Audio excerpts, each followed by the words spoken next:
Good morning, everyone, and welcome to our presentation on possibilities, preferences, and choices in microeconomics. Today, we'll be exploring how scarcity shapes the decisions we make and influences economic behavior. This topic is fundamental to understanding the principles of microeconomics, as it helps explain how individuals and markets operate under limitations. I'm excited to dive into these concepts with you and uncover the ways scarcity drives our preferences and choices.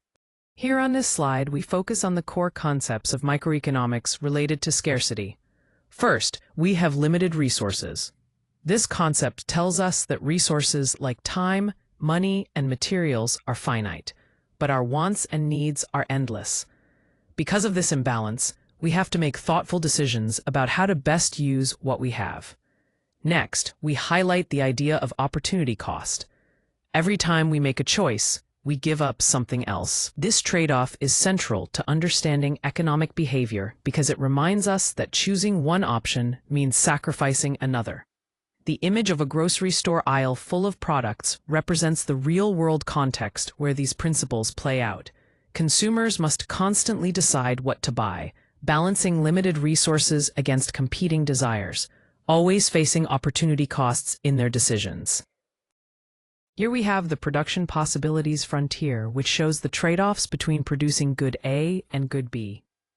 The curve illustrates the maximum output combinations of these two goods that can be produced with available resources and technology. Notice how, as we increase production of good A, the amount of good B that can be produced decreases.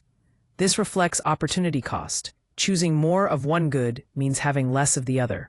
For example, producing 100 units of good A leaves no capacity for good B, while producing 100 units of good B means no good A is made. Points along the curve represent efficient production levels where resources are fully utilized. Any point inside the curve indicates underused resources, and points outside are currently unattainable. Understanding this frontier helps businesses and policymakers make informed decisions about resource allocation and prioritization.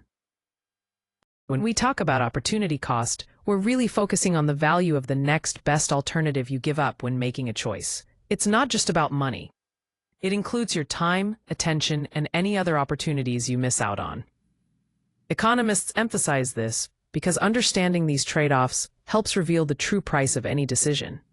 So, whether you're picking between energy drinks or other options, what you sacrifice is just as important as the choice you make. This perspective helps us see beyond just the sticker price and consider what we're really giving up. Here, we're diving into how consumers rank different options based on their preferences. Preferences help us understand how people compare bundles of goods and services rather than just individual items. Typically, consumers want more of a good that they find desirable, but their overall satisfaction depends on how those items are combined together. So it's not just about quantity, but the right mix that influences their choices. This insight is crucial for businesses aiming to tailor their offerings effectively. Here we see a line chart that illustrates the relationship between total utility and marginal utility as additional units of a good are consumed. The horizontal axis represents the quantity of units consumed, while the vertical axis measures the level of utility. Notice how total utility increases with each unit consumed, but the rate of increase slows down over time. This shows that while consuming more units adds to overall satisfaction, each additional unit provides less extra satisfaction than the one before. Marginal utility, depicted by the second line, clearly declines with each successive unit. It starts at 10 with the first unit, but gradually drops to 0 by the 8th unit, and even becomes negative afterward. This declining marginal utility highlights the principle of diminishing marginal satisfaction, meaning the pleasure or usefulness gained from each additional unit decreases the more you consume. Understanding this helps explain consumer behavior, as people typically stop consuming more of a good when the marginal utility approaches 0 or becomes negative, since further consumption no longer increases satisfaction. Here, we're looking at how budget constraints influence consumer choices. First, we have income restriction. Simply put, consumers only have a certain amount of income, which limits how much they can spend overall on goods and services. This means they have to make decisions based on that fixed amount. Next, we have the price impact. Prices play a crucial role because they determine how far that income can stretch. Depending on prices, consumers can afford different combinations of products. Together, income restrictions and price levels set the boundaries within which consumers make their purchasing decisions. This balance ultimately shapes what they can realistically choose in the marketplace.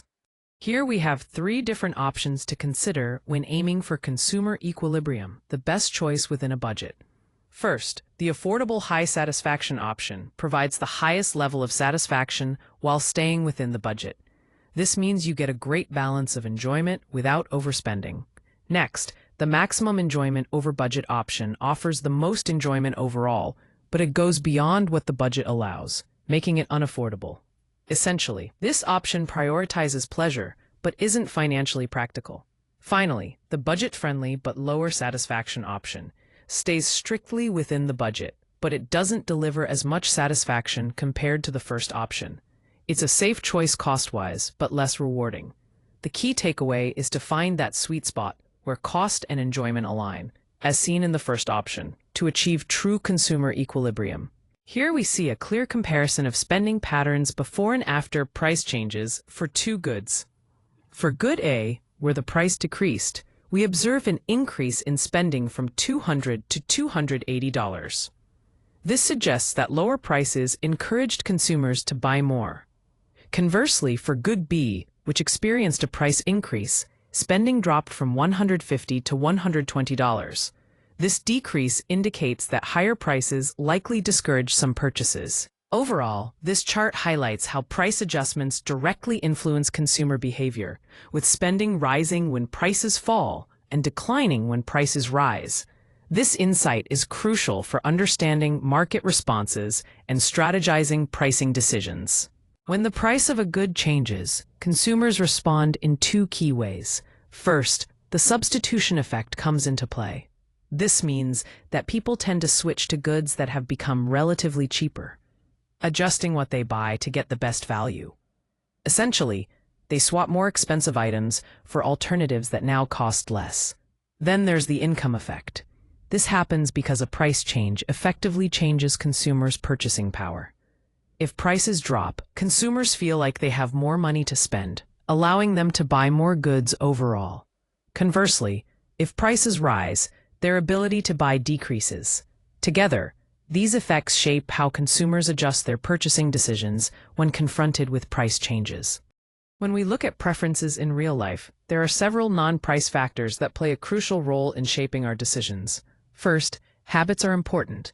Our regular behaviors often guide our repeated choices, sometimes more than just the cost alone. Then there's information. Having access to knowledge significantly influences how we make decisions and can shift our preferences. Risk is another key factor. When outcomes are uncertain, it affects how willing people are to try different options. Branding also has a major impact. How a brand is perceived can shape preferences independently of price. Lastly, social influence can't be underestimated. The choices of our peers and the norms of society strongly affect our individual decisions. All these factors together show that real-life preferences go far beyond just the price tag. Here we see the demand curves for 3 individual consumers, Consumer A, Consumer B, and Consumer C, plotted alongside the overall market demand curve. On the horizontal axis, we have the quantity demanded, and on the vertical axis, the price in dollars. As the price decreases from $6 to $1, each consumer demands more of the good, which is reflected in the upward movement along the quantity axis for each individual curve. For example, Consumer A's demand increases from 5 units at $6 to 30 units at $1. What's really important is how these individual demands combine to form the market demand curve. At each price point, the market demand is simply the sum of all individual demands.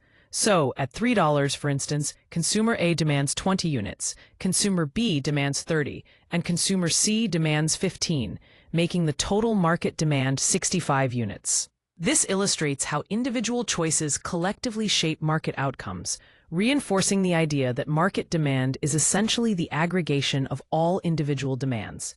Understanding this helps us analyze how changes in price influence overall consumption in the market. As we wrap up, Let's focus on the main concepts that tie everything together. First, possibilities define what is actually feasible, what can be done given the resources and constraints. Then, preferences shape what people want, meaning their desires and priorities influence their decisions. Choices, on the other hand, reflect the trade-off between what is possible and what is preferred. Essentially, microeconomics is all about studying how decisions are made when resources are limited or under scarcity. Understanding these ideas helps us make sense of economic behavior and decision-making in everyday life.